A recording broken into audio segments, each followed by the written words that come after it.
big sky, big potential. In association with Mills and Reeve, this is Eastern Promise. Achieving more together. Welcome to the podcast that explores the full potential of the East of England. Summer may be over, but our region is hotting up.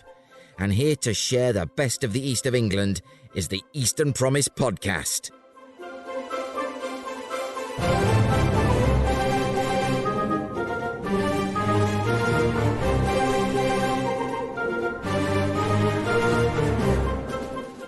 And where better to start than Suffolk? Southwold to be exact, which must mean the purveyor of the town's finest export, Adnams, and a very special guest, Chief Executive Andy Wood OBE. I'll be asking Andy how the firm stays staunchly true to its values in these troubled times. We'll also be in Ipswich to join the 550th anniversary celebrations of the Tudor Titan Thomas Wolsey. And finally, do you like to run for fitness or, I can't believe I'm saying this, for fun? But where? Let's wave the wand of crowd sorcery.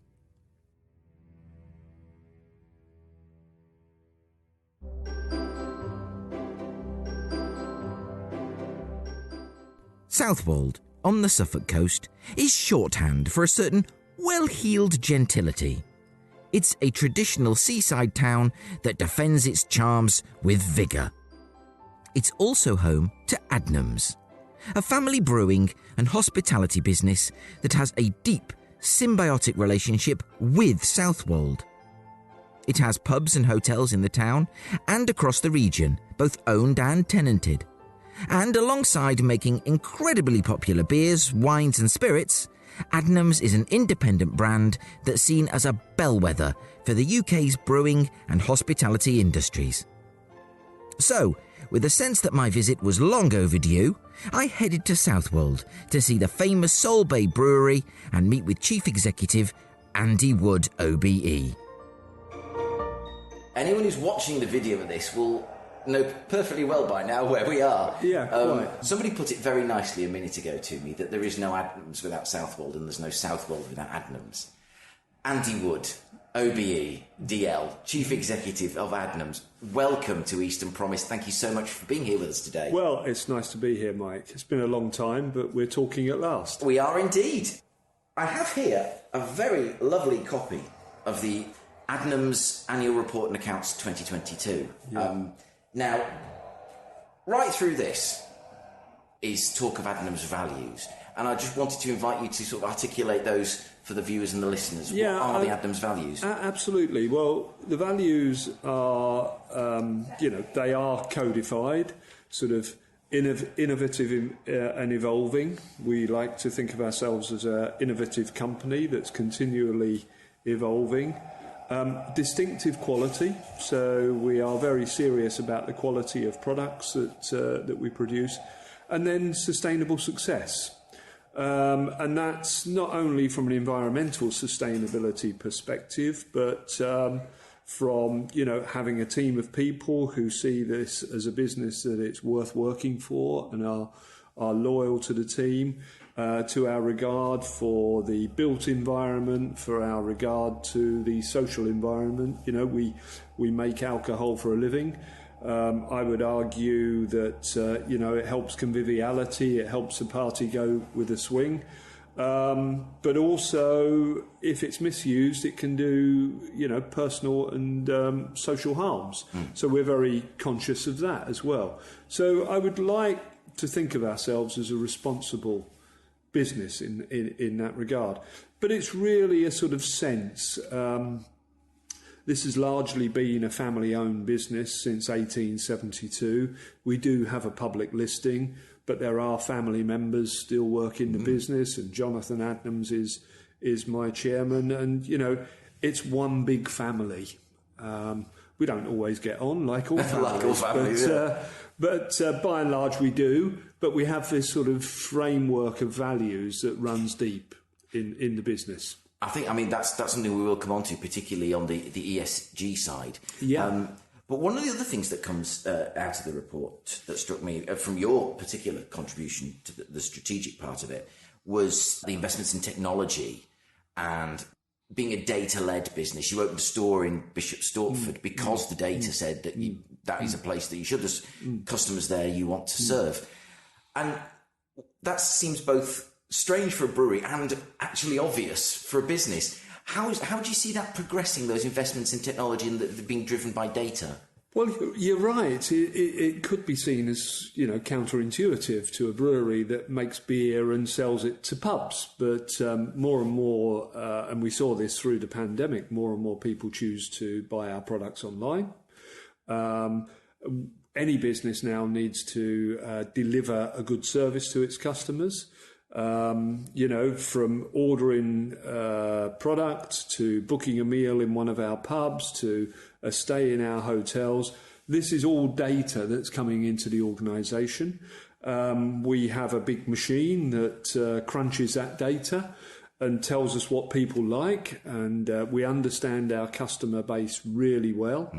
And we can segment that customer base and we can deliver up offers to those customers based on their preferences. We want to do that in a way that comes across as we're still a business that has a soul.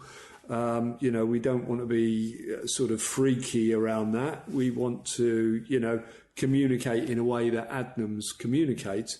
But every business today has got to, with complex supply chains, has got to use data intelligently. Unfortunately, we renewed our enterprise resource planning system, ERP system, back in 2018, 2019. And we have a whole series of ways that we interact with the customer around that core system. And that's enabled us to make some steps forward in this space. So, I mean, how far afield would you see the data driving you? I mean, would you, for example, say, and you may tell me this is A, already happened, or B, too fanciful to be likely, but if the data said there was, I don't know, market for an Adnams store in the centre of Berlin, let's say, or Prague, or I don't know where, at the airport in Dubai, if your things are allowed like that, would you say that's what the data says, or would you take a sort of more... I think we always have to blend the data with what the business can cope with at any one time and what the business feels is manageable. We do know that there are hotspots of Adnams customers in Nottingham. We know that there's a band of Adnams customers in South Manchester. These are things that the data is telling us, but at this stage and at this stage of our development as we're recovering the business from the pandemic, it would be a bit of a risk to make that leap into Nottingham or into South Manchester. But at some point, we are radiating out further from Southwold. We have to remember that Adnams sells its product in 24 countries around the world as well. So, there are already markets for Adnams, globally, beer globally. So I was talking to our export manager just now, and he was updating me on what's going on in Italy, what's going on in Australia, what's going on in France, one of our biggest markets just across the channel. So there's demand out there. So the world, in that respect, is our oyster. But, reaching those markets, given what's going on in the home market, is not without its risks. Yeah. There's obviously a lot of pressures, and the report does go into this, and I recommend a read, about the pressures on energy, on grain, on CO2, which always strikes me slightly ironic. On the one hand, we can't get rid of the stuff. We can't get rid of the stuff. We're desperate for it. We need it to be taken out of the atmosphere. We'll find a way. And compressed. Absolutely. Yeah. And even sort of the places from which you source wine, and the amount of work you're putting into sourcing alternatives. And I was just personally really curious, and I love this because I can always follow my curiosity, and there's no one here to stop me. Do you have is it an ongoing thing to sort of put those contingencies in place for alternatives because you never quite know what's going to happen? Or is that kind of thing you're ready to react when the need arises, but you don't actually have a bank of, it's too costly or too time intensive or whatever to have that bank of alternatives ready. Well, there's a sort of long history around this. I go back as quite a few years in the company, and I can remember the foot and mouth crisis in 2000. I can remember previous CO2 crises. I can remember grain being in short supply. But it used to be one of those events every 3 or 4 years. In the last 3 years, we've kind of had all these events taking place all year.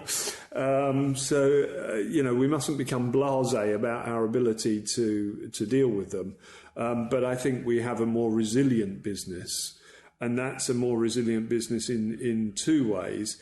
I think we are putting in place these contingencies that you talked of, and looking at alternatives for supply, and looking to onshore some of our supply, and that all of those good things. But also our staff are more resilient about dealing with these things. Every one of those events would have got us running round back in the annals of time. Now we just get on with dealing with it. Yeah. So the organisation has learned a hell of a lot during the last 3 years. It's the strengthening that comes through adversity, and a lot of people get, and I was like this when I was working in politics, when things went what could loosely be called awry or wrong or just sideways in an unexpected way. That's when you kind of like, okay, this is somewhere I wouldn't want to be, but I'm actually really excited to get into the guts of dealing with it. So when you go about making these changes to whichever side of the business that you're kind of circumstances in the wider world, and we all know about Ukraine, when they force your hand into sourcing these alternatives in such a manner as, forgive me, this is going to sound slightly hypothetical, but the customer is likely to notice. What's the process, or do you have a process of bringing the customer on board to those changes and getting them to say, yeah, do you know what, it's the same Adnams quality and I actually quite like it, or I understand the reasons and I'm going to stick with Adnams. Yeah. I mean, we talk to our customers quite a lot. That's in many respects that's a one-way traffic because we're sending out emails, that type of thing. But we have a band of customers who are really interested in Adnams and care about Adnams.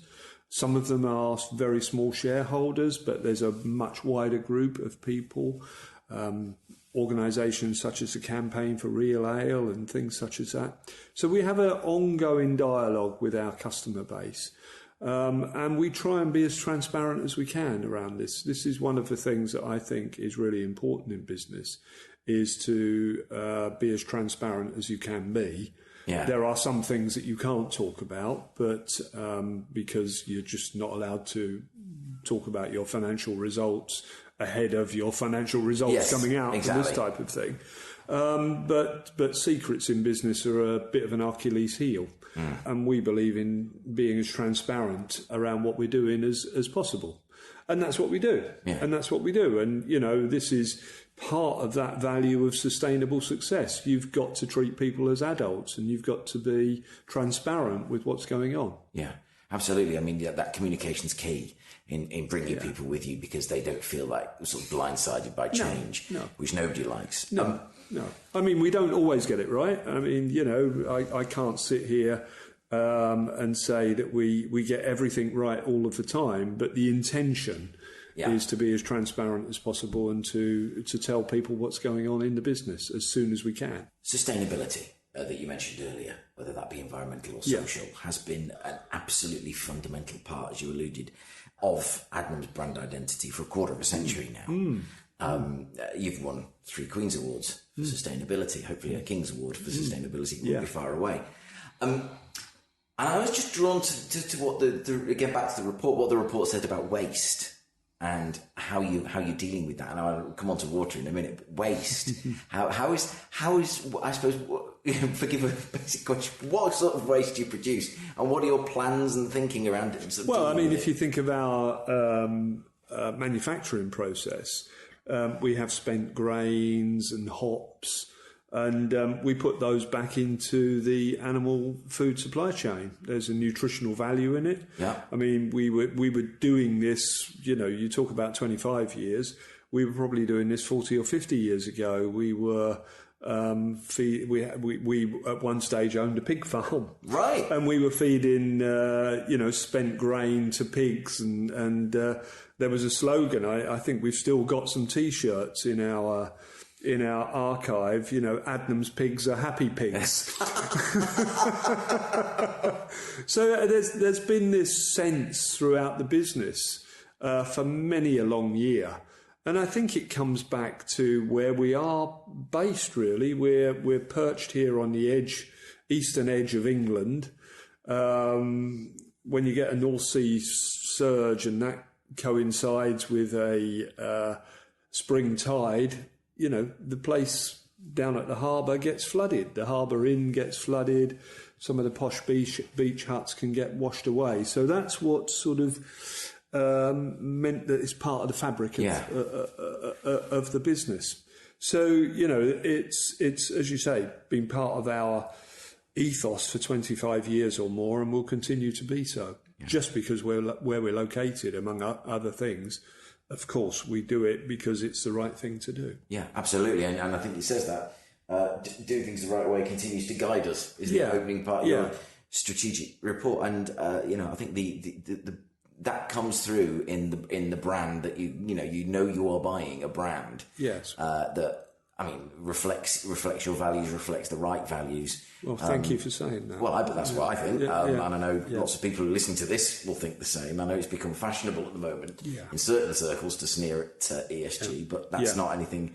I think that's really important, and certainly businesses in this region and across the country are, I think, leading the way in demonstrating those values, and think this is what our customers want to see. So let's. Well, yeah, absolutely. And it comes back to that earlier conversation that we were having about knowing your customers and what their preferences are. And we know our customers, and they care about these things because they've told us that. And the profiles that we have tell us that they care about these things. And we extend it beyond just the environmental. As I've said earlier, the social aspects of alcohol, the social aspects of pubs in their communities, or in villages now, the butcher, the baker, the candlestick maker's gone. The pub is often the last tangible community asset that's standing. So we have to be very conscious of that. And the built environment. When we built the new distribution centre at Raiden, it was deliberately built 7 metres down. It was deliberately given a grass roof. Those things have environmental perspectives on the design, but it was also to disguise it, in an area of outstanding natural beauty, not to put a great big thumping great crinkly tin shed there. So it's about the built environment. If you look at our brewery, it's a classic Victorian tower brewery, but behind it is a very modern state-of-the-art brewery. Yeah, absolutely. I think the distribution centre is going to be certainly a case study I will bring up later this month when we record our roundtable on how the A11 corridor in Norfolk can support the growth of Cambridge, and that it doesn't need to mean great big whacking sheds, because look at what Adnams has done at Raiden. Yes. And that is a fantastic thing to bring, because it makes absolute sense. Yeah. It makes absolute sense. It's not necessary to do it any other way. I'm looking at 2 glasses of water, which reminds me to bring up water. Now, obviously, water is absolutely fundamental to what you do. There is no Adnams without water. So what are the pressures there, and how's Adnams reacting to the pressures on water? Because we're often told this is the driest part of the UK. Yes, it was. I think you wouldn't have thought so this year. No, but, I would. Peter Simpson at Anglia Water will often say this is the warmest and driest part of the UK. And he famously told me once that we had the rainfall equivalent to that of Jerusalem. But as I say, that hasn't played out this year. But you look at climate over the broad sweep of time. Climate's not weather, people often forget. Exactly. So, we're in a water depleted area. At the moment, we've got permissions to, draw water, but we have put in facilities. So when you go to a brewing town, you'll often get that wonderful smell of hops, and you'll see steam coming out of chimneys. We can do that here, and we sometimes vent some energy to the atmosphere, but that is energy being vented to the atmosphere in the form of steam. What we do is we capture that steam in a heat retention tank, and we use that for boiling the next boil that comes through. Really? The next brew that comes through. Yeah, so we've got a big heat retention tank, very hot, obviously. Yeah. And that means we're recycling water as much as possible. We're still using a lot of water, and we're still, because we can't get away from that fact. But we have benchmarked this brewery. I'm not going to go into numbers particularly, but the amount of pints of water used to make a pint of beer are much reduced in this brewery versus other breweries of a similar size. So we've done a lot of work in that space, but we've got more work to do because it is going to be a stressed part of our supply chain is the supply of water. Is that particularly around low and no alcohol beers? Yes. So our low alcohol beer, we use a process called, and I love saying these words, reverse osmosis. Yes. Or RO in the parlance. And that is pushing the beer, and it's the full 4.5% ghost ship through a fine filter. And the alcohol molecules stay on one side, and the beer flavour passes through to the other, and what goes into bottle is 0.5 ghost ship. That does use quite a bit of water going through that, so there is some more investment that we're going to do as soon as time allows us to reduce the water consumption of that particular part of the process.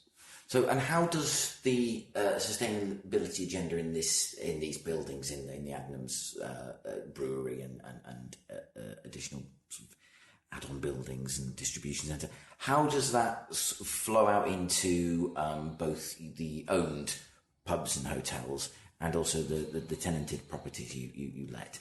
Well, a lot of the tenanted properties that we let are ancient buildings, Grade 2 listed. When we do refurbishments of those buildings, we build in sustainability features.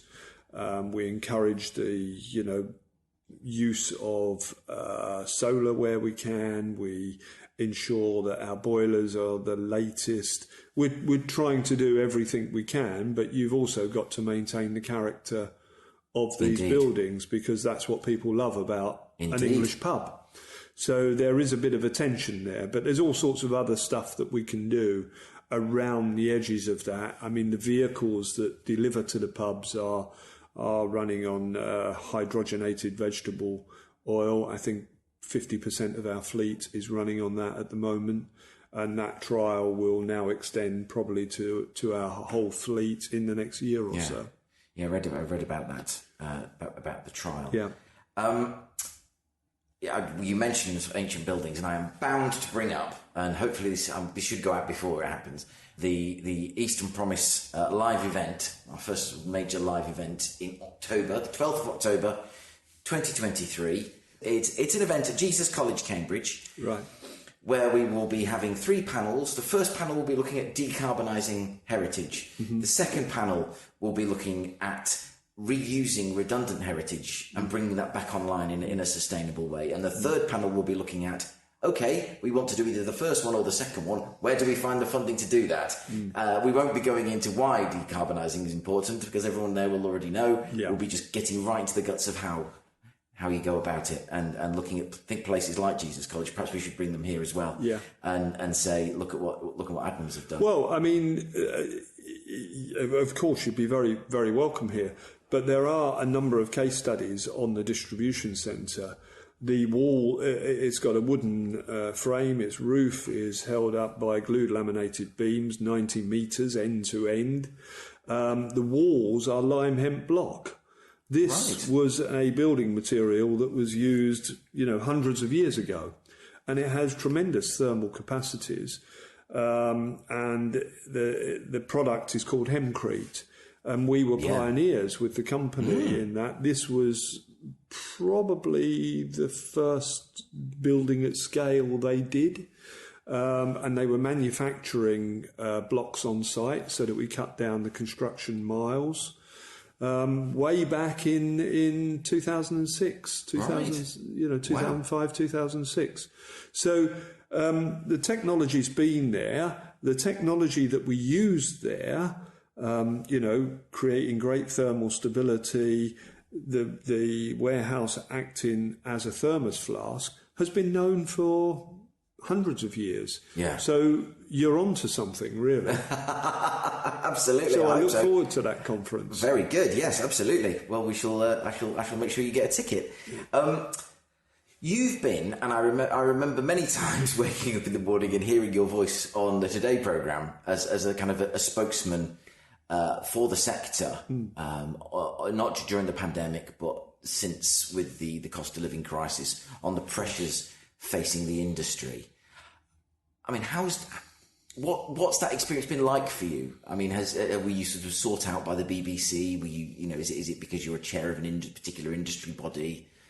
I think it's something about the Adnams brand and what it stands for, and we've been pioneers in many respects, and we have a sort of unwritten value of telling it how it is. This is back to the transparency piece. So I don't think it's my winning smile or anything. I think it's that Adnams is an interesting company. It's a mid-sized company working in an interesting sector, a sector that's often a bellwether for how the economy is working.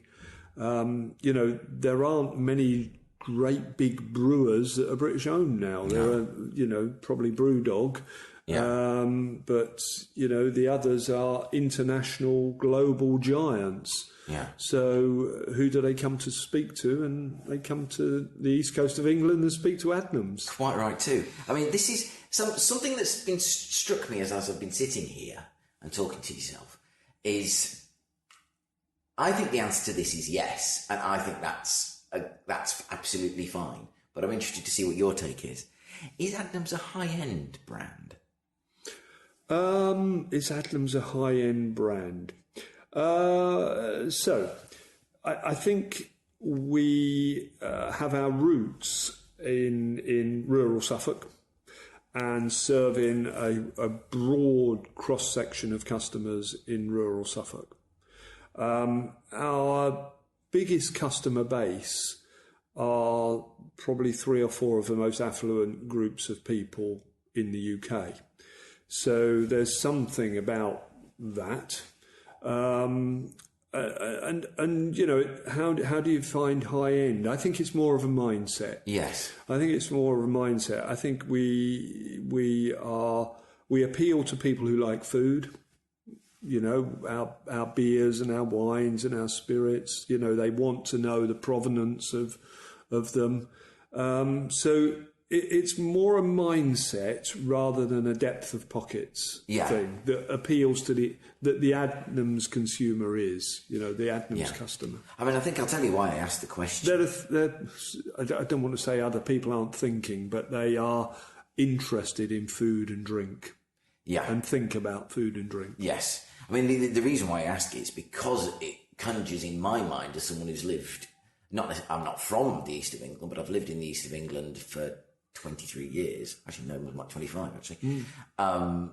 And I can't think about Adnams without thinking about seeing the really nice shops or, across the region, without thinking about the really beautiful pubs here and in other places in the area.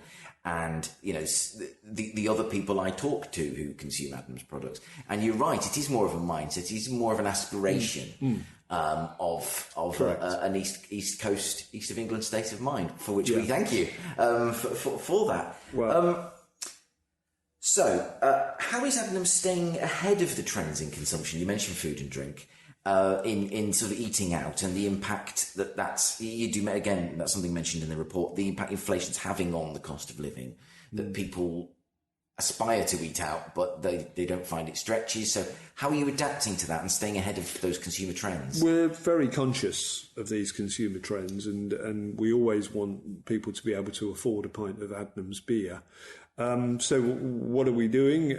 We're very conscious of how much of these price increases that we're being hit with in our supply chain that we can pass on to our consumer. We're always very conscious of that. We are adapting menus so that people can come in and eat, maybe just one course that works for them.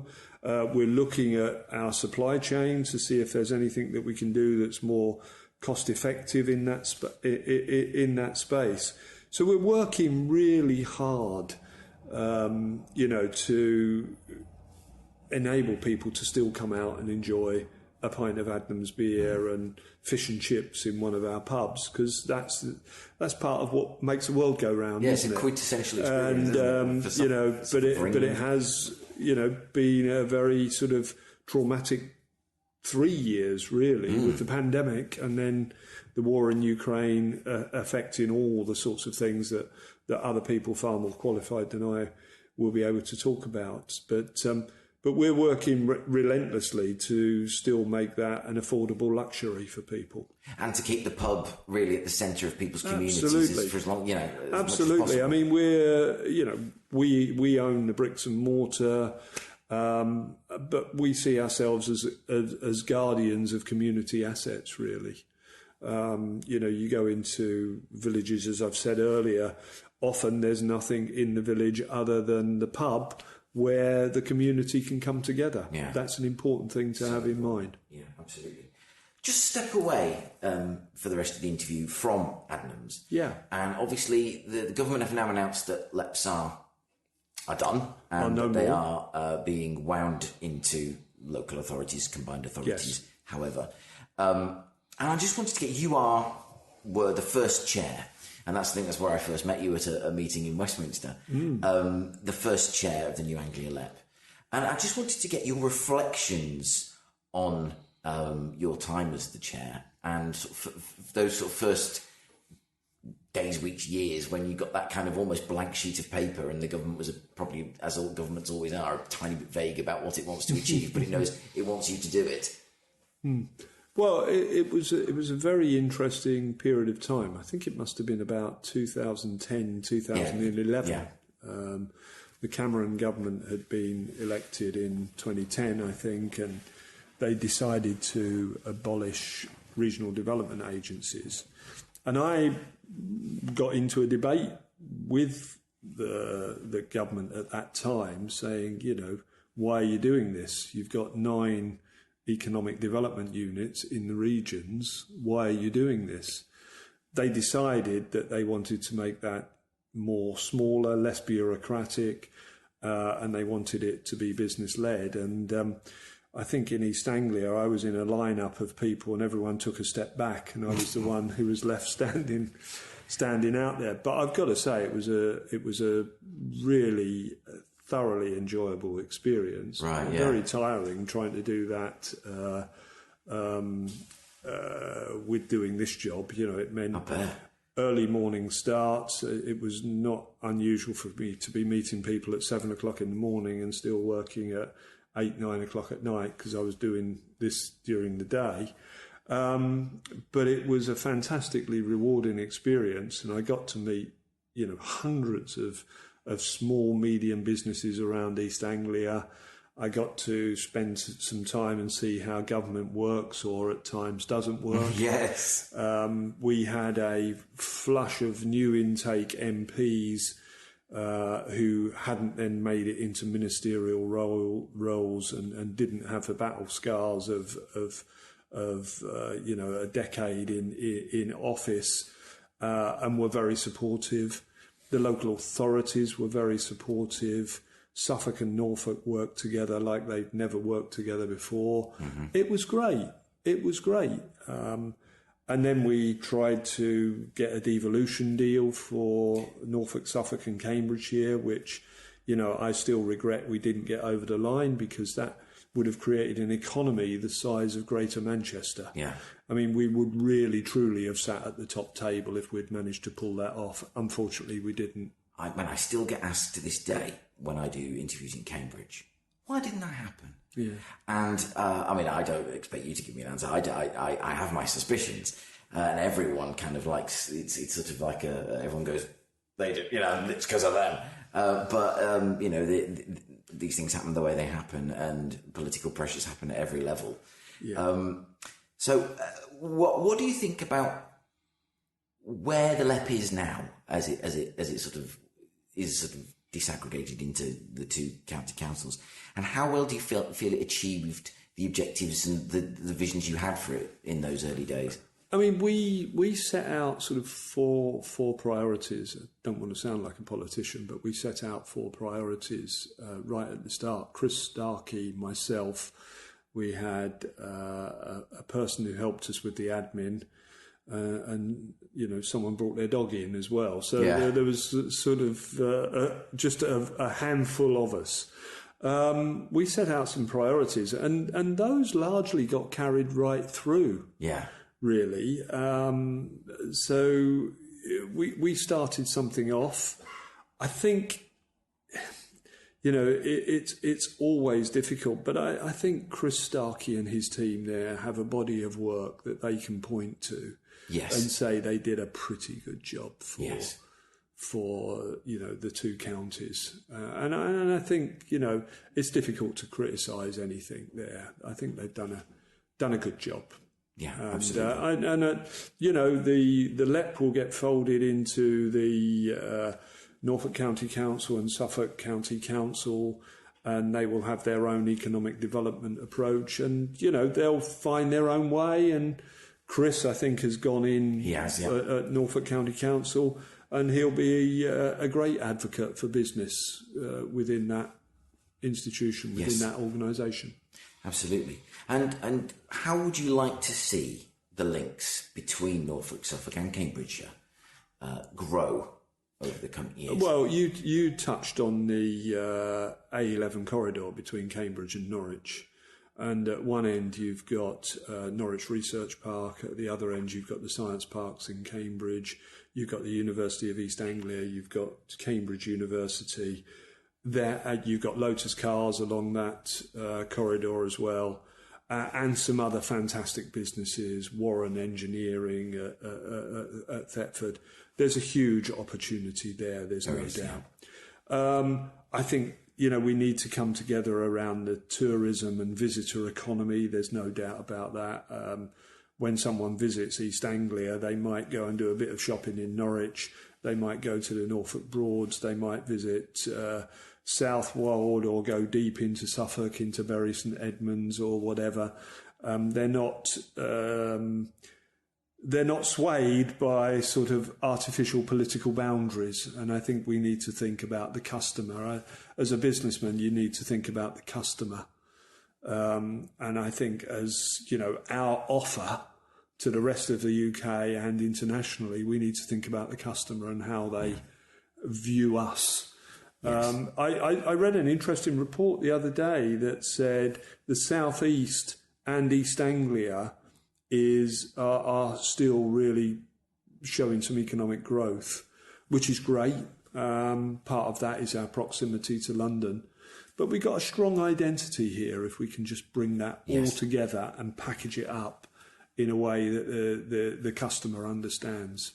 I think so. I mean, I'll say it again because I've said it many times before.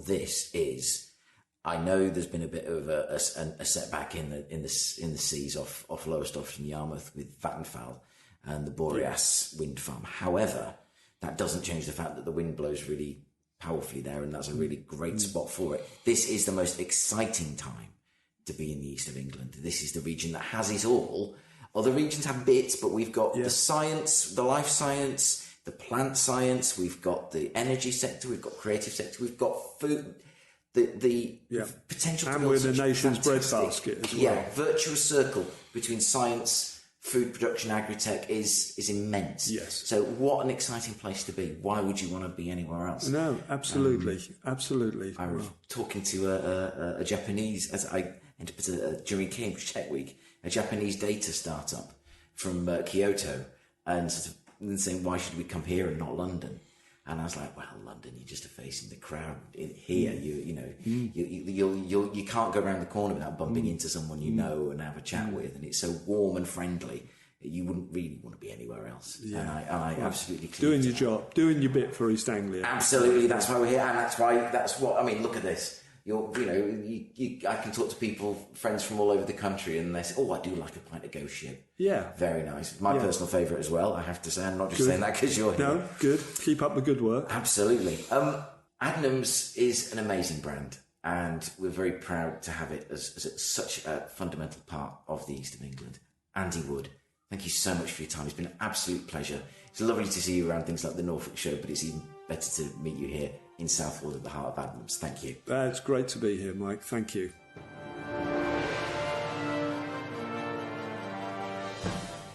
Thank you, Andy, and the Adnams team for your incredibly warm welcome. It was an eye-opening visit and a delight to be in Southwold. I bet you want fish and chips with a pint now, don't you? Eh? It's okay, I did.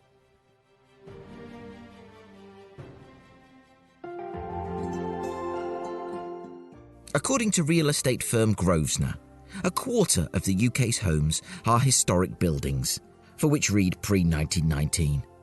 And about a third of the UK's commercial property is also, well, old. Although these buildings represent tons of embodied and operational carbon, in many cases they're also crucial to community well-being and a sense of place for communities across the East of England. It's doubly important to ensure that these buildings remain sustainable for generations to come. Eastern Promise wants to share the brilliant work being done in the decarbonisation and repurposing of our historic buildings, and allow our audience to put their questions to the experts. From 9 a.m. on the 12th of October 2023, Eastern Promise will be holding our first recording with a live audience at Jesus College in Cambridge, where 3 expert panels will discuss decarbonising historic buildings, returning disused heritage assets to use, and how to find the funding to pay for it all. The event won't engage in debate or discussion over the need or urgency of decarbonising or retrofitting heritage assets. Let's face it, if you've come to an event about decarbonisation, you're already pretty seized of the importance of doing so. No, we're going to move directly to how you do it. The event will end with a lunch at 1 o'clock. I'll be asking the audience if anyone has stories of success to share. Do come and join us. Search on Eventbrite for Future-Proofing the East of England's Heritage, or visit easternpromise.org.uk and click on the prominent link to book tickets. Sponsorship opportunities, exhibition stands, and tickets to tour the work Jesus College has done in decarbonising its own estate are also available alongside the general admission tickets. Eastern Promise is a not-for-profit group, so unfortunately we won't be able to offer tickets for free. But we do promise a fascinating, informative morning and a real sense of can-do optimism. We look forward to seeing you there.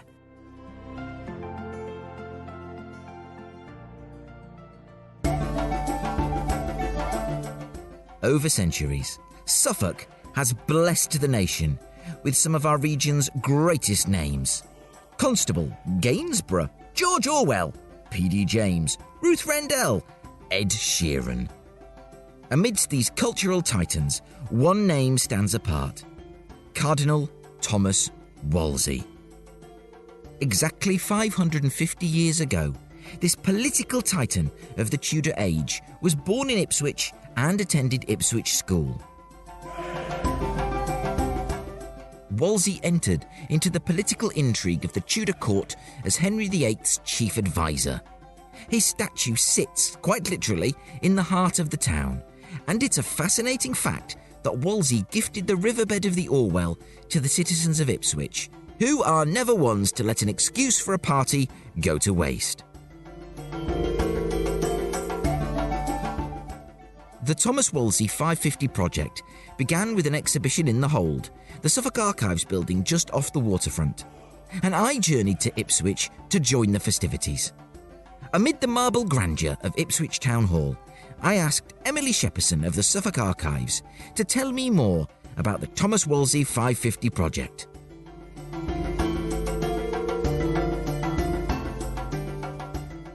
Emily Shepperson, thank you for talking to Eastern Promise today from Suffolk Archives. What a beautiful, bright red T-shirt. You must be very easy to find. We've just come via the Hold, which is a fantastic resource, fantastic building. But we are here in Ipswich Borough Council's, I suppose you call it the Town Hall, would you? The Town Hall? Absolutely. Ipswich Town Hall. To discuss it's Thomas Wolsey's 550th anniversary. Tell us more about how Suffolk Archives is involved in everything that's been going on. Yeah, absolutely. So we launched our brand new exhibition on Friday, so it's only just in its first weekend, which is called Wolsey's Ipswich, and it is part of the Wolsey 550 project, which, as you say, is celebrating the 550th anniversary of Wolsey's birth right here in Ipswich.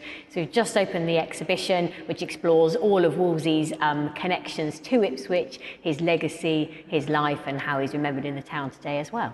So how would you say that legacy sits after 550 years? Because funnily enough, as we were coming in on the train and over the bridge, we were sort of commenting that Wolsey actually gifted the riverbed, I understand, yes, to the people of Ipswich. Yes, and I think what's kind of interesting is Ipswich has such a long history as a town and one of the longest continually inhabited towns in the country as well. And so obviously we're only focusing here on one kind of particular aspect of that history as well. But it's all about kind of sort of opening the doors to that history for people kind of living, working, enjoying the town, to understand a little bit of that heritage and help to build that pride in this wonderful town that we have. And in terms of like how kind of Wolsey's legacy and how he as a man and his achievements are kind of viewed today. So I think kind of because he had this wonderful rise to power and then ultimately a fall from power as well, we've had quite a few historians over the year looking quite negatively on him as quite a sort of a greedy man, quite a kind of a vain man. But maybe we've started to reimagine that a little bit more these days with different authors, different depictions of actually looking at him as a really hard-working man, an example of kind of social mobility, of rising up from quite a sort of a working background up to this really sort of illustrious position. And someone who was really passionate about providing a legacy here in Ipswich as well, through particularly his college, which we still have the remains of Wolsey's Gate today. Yes. I mean, so how would you rate, I mean, obviously, as you say, it sounds slightly like the London historians have got their hands on it and go, oh, you know, we'll paint that upstart from Ipswich. Sure, he can be the bad guy. So how would you rate the way Ipswich interacts with it's probably one of its most famous sons?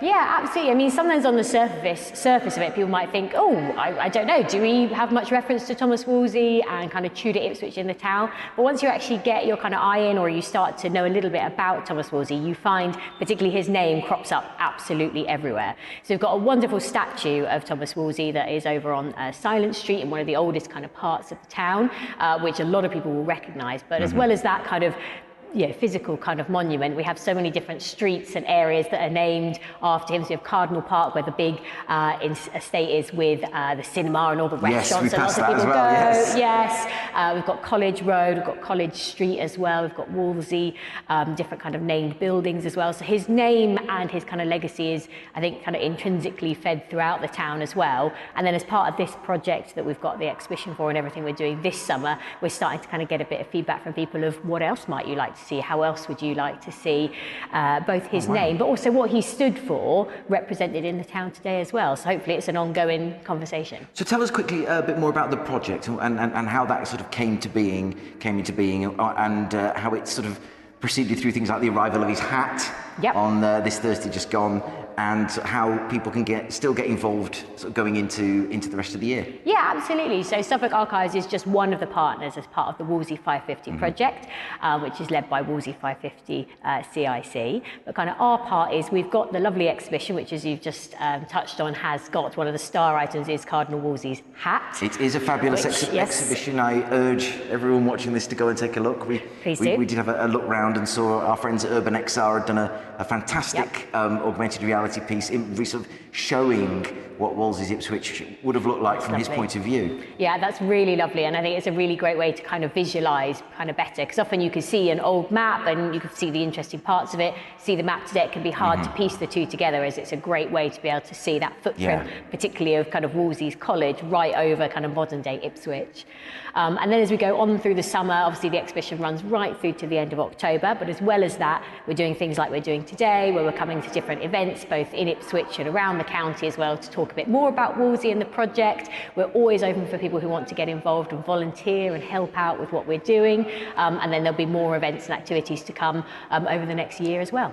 That sounds really exciting, and we'd love to sort of be part of sharing that with the people who sort of increasingly watch what we're doing, and also listen to what we're doing on Eastern Promise, because it's very much I think Wolsey's story is the story of Eastern Promise, someone from this region, really rising up to the heights of power. Admittedly falling back down again, but this was Tudor England, which is kind of an occupational hazard. Yes. Love your little horse box. Was it a horse box? Formerly a horse box? Yeah, so it was formerly kind of a sort of a sheep trailer kind of horse box that we've had converted to have this little travelling pop-up display. So it's like a little taster of the Wolsey's Ipswich exhibition, just to kind of whet the appetite. I think pop-up displays are slightly selling it short, because it's a really clever little space that really engaging from sort of the moment you walk in, you're into the history. You can see some of the history books that are available. Tudor England is not without some coverage in the historian from historians. Just quickly, Suffolk Archives. So what kind of projects can you see evolving out of Thomas Wolsey 550? Yeah, so we've got kind of lots of other things planned sort of going forward, and I think that kind of the Wolsey project is an example of the sort of thing that we're really keen to kind of get involved with, which is all about delving into our wonderful collections. So Suffolk Archives holds just over 900 years worth of Suffolk's history in over 94 million pages worth of stuff that we hold, not just in Ipswich but in our 2 other venues across the county as well. And what we're really keen to do more and more is taking part in projects like Wolsey 550 to sort of draw out some of those archives, some of the material that we've got to help build kind of familiarity with how do we find out about our past, what are some of the types of documents and materials that remain, what do they tell us, how can I as an individual find out more about something that's kind of personal to me and my story as well. So we're always keen to get involved with these sorts of projects where we're pulling things out of our history and then bringing them out and hoping to engage with people all across the county and in Ipswich as well. What a dream project for an archivist, and I think the Hold is such fantastic resources as a location. We walked and we saw the sort of the family tree style indication of what's in the building. I thought that was really great. The cafe was fabulous. Good. We had a really lovely lunch. Excellent. My engineer and I. And what a great space to sort of continue that exploration. And that's just leaving aside the Wolsey exhibition, which is really, you can feel the dedication and love that's gone into presenting these items. And congratulations to all involved. Thank you very much. Emily Shepperson, thank you very much for speaking Pleasure. to... who am I from again? Yes, I'm going to edit that bit. Thank you very much for speaking to Eastern Promise on a slightly windy and overcast Sunday afternoon on the Cornhill in Ipswich Town Hall. Thank you. Thank you so much.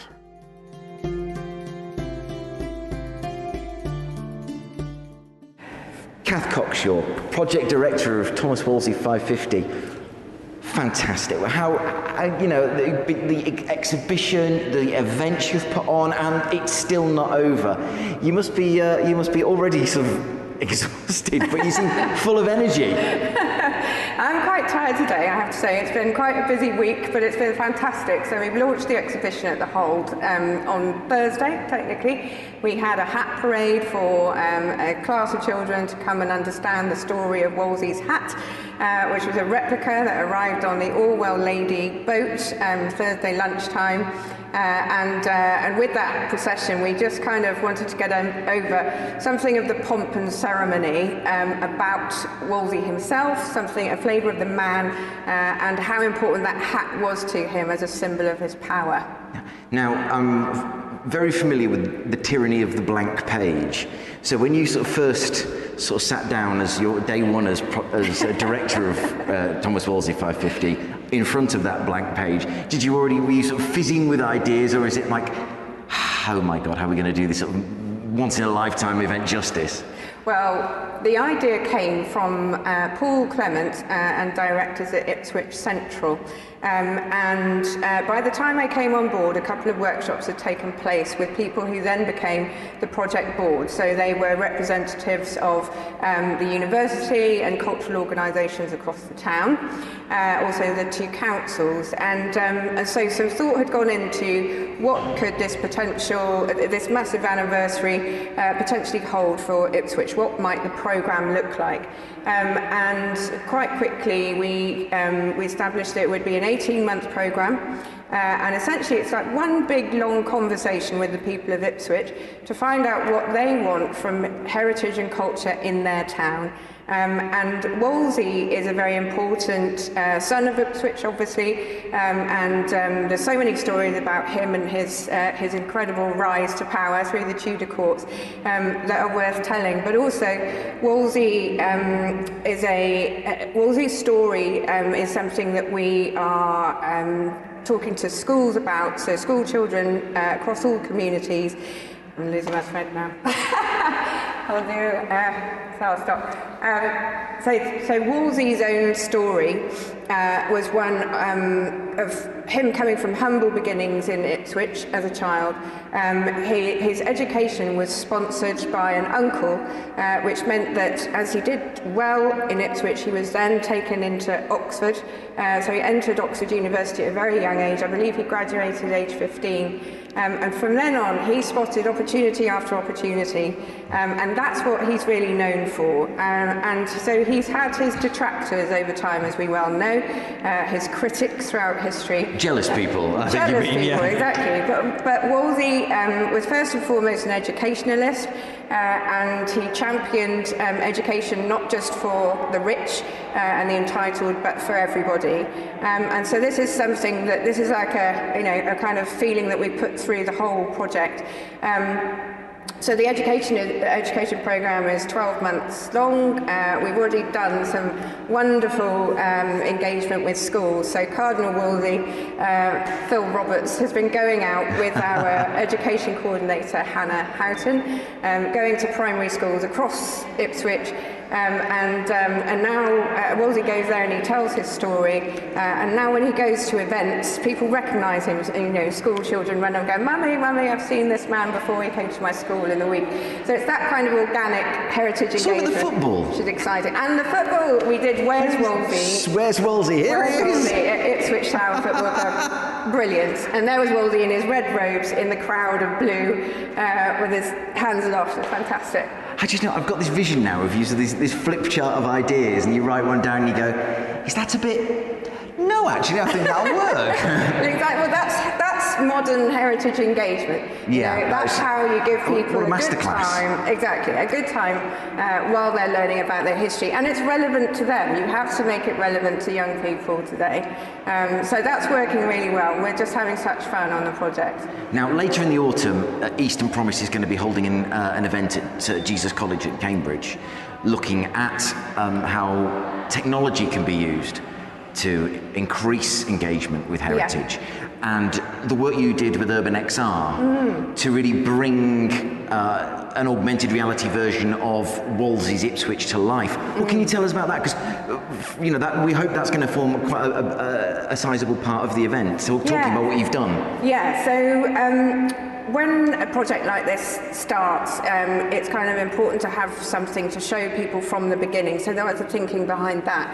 And quite a few of us had already done a lot of talking and thinking around Cardinal College, which is a very important site and would have been a very important site for Wolsey and for Ipswich, and for Wolsey's legacy in Ipswich. So the site that Wolsey chose for his college was the old site of the Priory of St Peter and St Paul. It's near St Peter's Dock. St Peter's Church still remains today, and that was the chapel of the college. The other piece that remains that people know is Wolsey's gate, which now looks a little forlorn on its own because it's out of context. But actually, this would have been the brick water gate. So the water in those days would have come right up to what is now College Street, and that would have been the back entrance of the college, through which they would have unloaded supplies from boats, building materials, etc., etc. And so we did some research with James from Urban XR and the guys at Suffolk Archives as well, to understand what was the footprint of this college that we now are starting to understand more about. So there are buildings there that would have been there at the time, but there are other buildings which have been lost over time. So we did our research to find out what those were and what they might have looked like, and James managed to start to reconstruct those with linear animation through the tracing the footprint film. Then we take that out to schools, and schools begin to understand the importance of the man, the size of his ambition, and how different Ipswich would have been if that college had existed. The Ipswich they see now wasn't the Ipswich that was then, and I now also understand why there were so many photos of the project team shivering in Ipswich on when was that? What time of year was February. that? That was February, yes, in the dark with James Lee Burgess in a huge puffer jacket, looking very, very cold. So I now understand what was happening, and what a fantastic piece you've actually produced. And for anyone who's not seen it, you can watch that in the hold and the exhibition hall, and you can also see it, can't you? Correct me if I'm wrong, in your fantastic little trailer, which is so cool, and I think that's brilliant. Kath Cockshaw, what a fantastic job you've done for the town and for the city, if you want to call it the city. What a fantastic thing you've done for heritage in the east of England. A wonderful project, and we hope to keep hearing more and more about it as the year goes by. Thank you very much for talking to Eastern Promise today. Fantastic, thanks, Mike. Thank you. Kath Cockshaw, Project Director of Thomas Wolsey 550 for Locus MS. And finally, an Eastern Promise exclusive. I'll leave the last word to Thomas Wolsey's erstwhile employer, His Majesty King Henry VIII.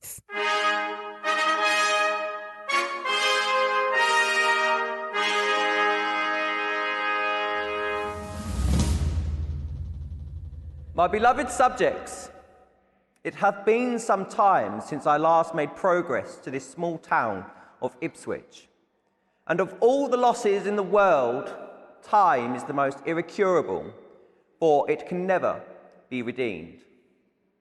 Now, since I find such kindness on your part towards me, I have no choice but to love and favour you, affirming that no prince in the world more loves and favours his subjects more than I do you, knowing that there has never been a set of subjects or commons that obey and love their sovereign lord more than you do me.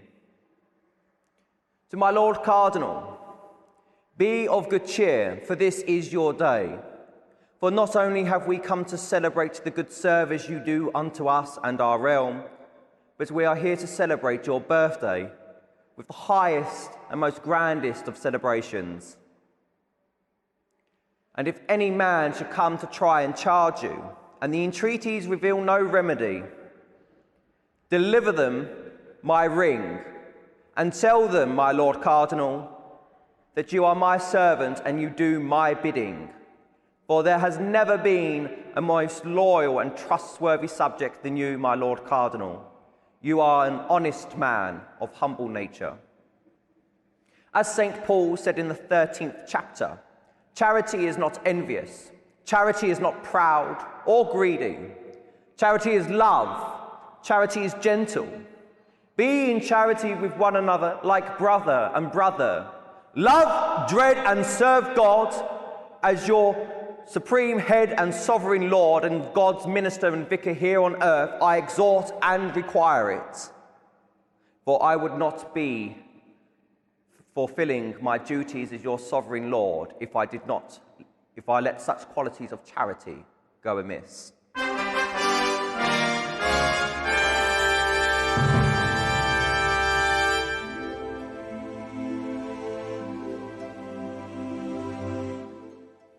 Well, after that, I hope Cardinal Wolsey minds his head. Congratulations to our splendid Henry VIII there, David Smith, who portrayed the roguish Tudor noggin chopper down to a T. And also the man of the hour, Cardinal Wolsey, who occasionally goes by the pseudonym Phil Roberts. We sadly missed you on our visit.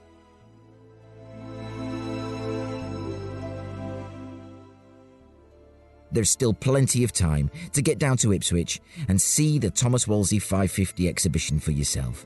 I thoroughly recommend it.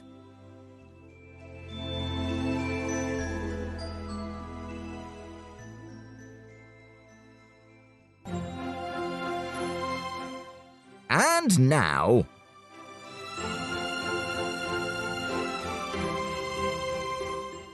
Iron Maiden advised you to run to the hills. And Sheryl Crow was less specific, urging you simply to run, baby, run! Martha and her Vandellas, meanwhile, knew full well there was nowhere to run to. But where, in the east of England, do you like to put one foot in front of the other in a rapid sequence, clearing your head and killing some calories, eh? This can mean only one thing. On your marks, get set! Crowd sorcery.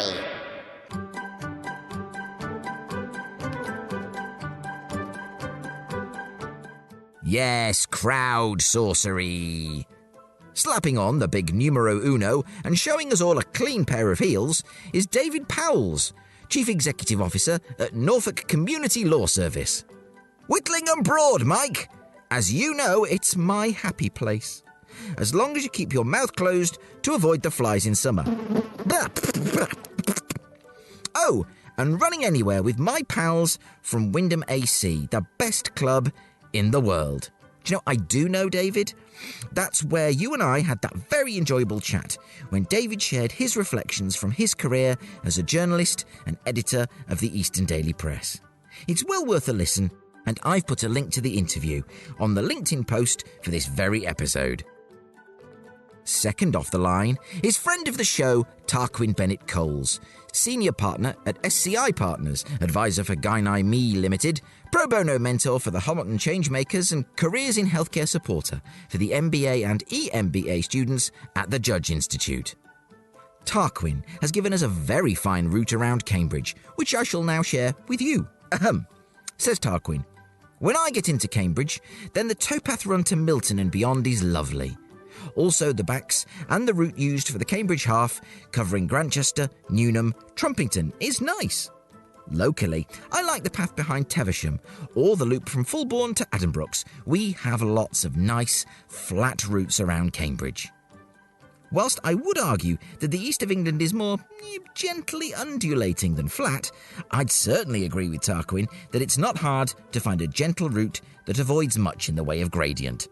Now, someone definitely not to be deterred by River Deep or Mountain High is Kelly Boosey, Commercial Manager for Oxford Innovation Space. Says Kelly, I started 2023 doing a 5-kilometre park run at Rendlesham Forest on New Year's Day. Loved the forest setting, the organisation and starting the year as I meant to go on. They do them every Saturday, it's free to join. My normal route from my house in Woodbridge would take me along the river wall. Thank you, Kelly, though you mind your footing on that river wall. Oh, too late. Here, let me throw you this lifebelt. Oh, sorry. Now, someone like me, who has completed the first part of the Couch to 5K, the couch that is another former guest and friend of the show, Richard Powell, OBE, Environmental and Charity Advisor and Independent Chair. Like you, Mike, I don't run now. Used to go on a squash or rugby pitch, but now I jog to the kitchen and put the kettle on to watch a good rugby match. Walking now, there's a different kettle of fish. Still do 15,000 steps a day, minimum, with the dog, over the marshes. I could name many a good walk, but maybe that's another crowd sorcery. Maybe, Richard. Maybe. Over to Norwich now, where Dr. Penny Hundleby, senior scientist at the John Innes Centre, shares her enthusiasm for a speedy turn around urban green space. Penny says, I'm also a parkrun fan, and we have many options in Norwich. I also enjoy a run around the lake at the UEA. Thank you, Penny. The UEA Lake is a lovely spot indeed. For a more arboreal route, we turn to Amy Wright, event account manager for the Norfolk Chambers of Commerce, who says, I did the Couch to 5K back in lockdown and I really enjoyed it. I run around Eccles and West Harling Woods. Ooh, one's near me to look for as well. Thank you, Amy. Finally, let's welcome Gary Stevens, funding and marketing manager at Nelson's Journey, freelance radio presenter, producer and project manager to our quorum of crowd sorcerers. Gary says, it's the Marriott's way for me. I have marathons coming up in Parma, New York and Lanzarote before the end of the year. Marriott's has some lovely views to take your mind off the miles and you can't get lost. And also enjoy a run around the lake at the UEA. Another vote for the UEA Lake there. Lovely spot. Very much recommended. I'm also really pleased that we have recommendations from Cambridgeshire, Norfolk and Suffolk. What a pan-Anglian endeavour.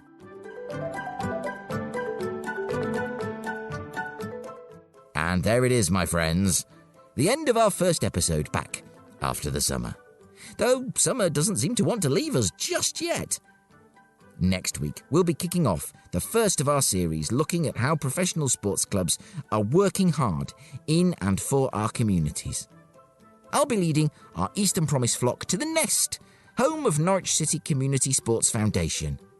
As Norwich City Football Club's official charity, the foundation uses the power of sport to drive inclusion, boost mental health and well-being, and support disadvantaged people across the communities they serve, raising their aspirations. I'll be chatting with Foundation Chief Executive Ian Thornton OBE, who'll show us around the Nest in sound, from their 3G pitches to their dementia cafe and even their allotment.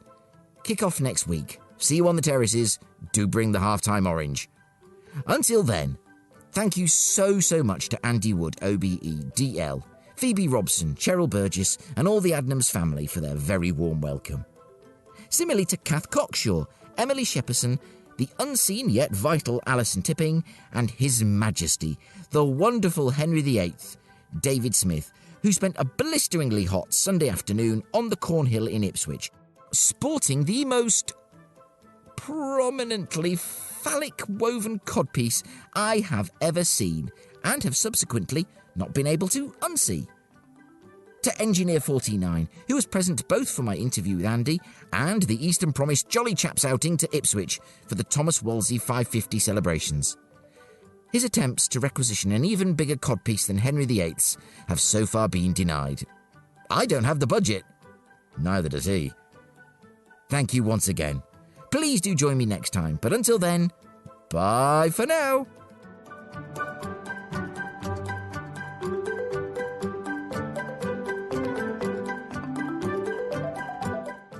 The Eastern Promise podcast is a Priors Croft production for the Eastern Promise Community Interest Company and was brought to you in association with Mills and Reeve, achieving more together. You can contact Eastern Promise and find out more about what we do by visiting our website, easternpromise.org.uk. Ow!